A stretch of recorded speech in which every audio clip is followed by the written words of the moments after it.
my name is Lesley Canarium, and we're back for a new season of Take It, Make It crafts for our adult patrons. Our craft for September is sort of suitable to back to school season. We're making these mini yard signs that have magnets on the back so you can hang them on a locker or your refrigerator, or really just any place where you would like just a sort of message. This is one that's extremely customizable. You can make really any sort of message that speaks to you.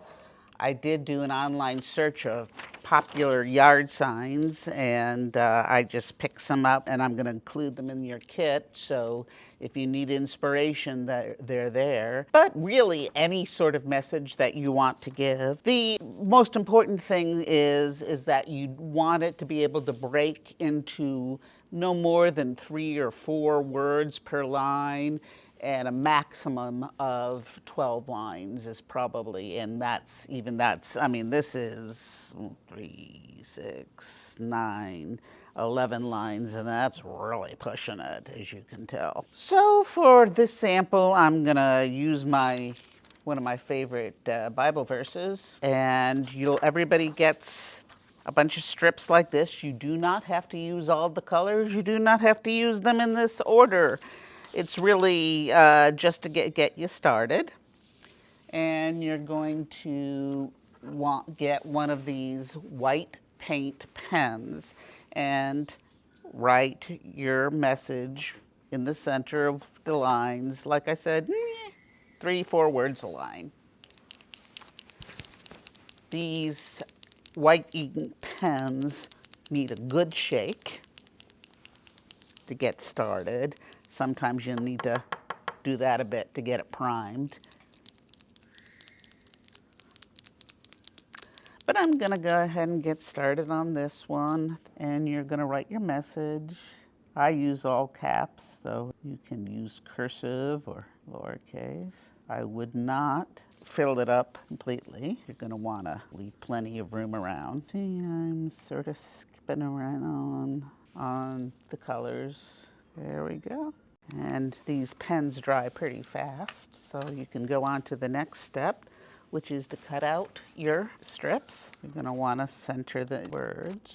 I love this project because it is so forgiving, and it's one of those projects that actually looks better if it's not perfect. It gives it that sort of authentic feel, handmade feel. And as you can see, I've got all these cut out. In your kit, you're also going to have a whole bunch of these little popsicle sticks. And we're just going to go right ahead and glue each one into the center of a stick. So take your glue, and in this case, I would use actual craft glue or Elmer's glue for this. You could use a glue stick, but I don't think it would hold quite well. And you could use a glue gun, but that also might be too thick and bubbly. But this will make it nice and flat. And you can see that cutout bits are a little bit bigger than the sticks. That's all right. It'll work out just fine. This one is a little smaller, and that's good too. The only thing I would suggest you be careful of is making sure that it's more or less centered on your stick, and that you do get glue all the way to the ends of your paper. You might want to even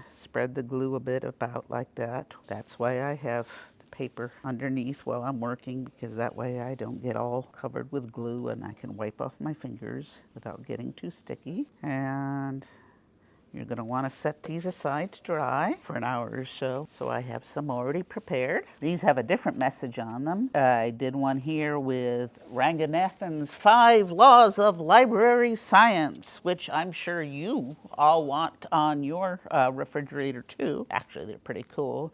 But they're over 100 years old, and they make me feel good every time I read them. I'm going to put them on my wax paper sheet upside down, making sure that they're going the right way and that they're all in order. And then I'll get slightly bigger sticks here, and I can separate these a little bit if I want. I don't want them to be too crooked, though. And this part you could also do with just regular glue. But you'd have to sit there and wait for it to dry, so I'm going to get my handy dandy glue gun. but you don't have to use that. And if you do, as always, I warn you, be careful. Don't burn yourself. Get a good glop on there. You want to make sure that every stick gets some glue on it, so that's what's holding it all together. And then also in your kit, you're going to have a couple of these little magnets, and put a little dollop of glue on each one and glue it into place. And there we go. That's ready to go up on my locker at work to remind me of the rules of library science. If you want to glitz these up a little bit, you could, I suppose, go ahead and paint the sticks before you put the stripes on them. Or what I did on this one is, because I love the shiny, I gave it a nice spray with a clear acrylic spray, craft spray, when it was done. And that also makes sure that the messages don't curl up. You almost hardly ever hear me say this. This is not a good project to add glitter when you're done, because it will get everywhere. But that's really pretty much all that there is to it. And I hope you come up with all sorts of really nifty signs, and you take pictures of them and post them on social media. Be sure to tag us so we can see what you did. And come back next month when our project for October is going to be pocket pumpkins.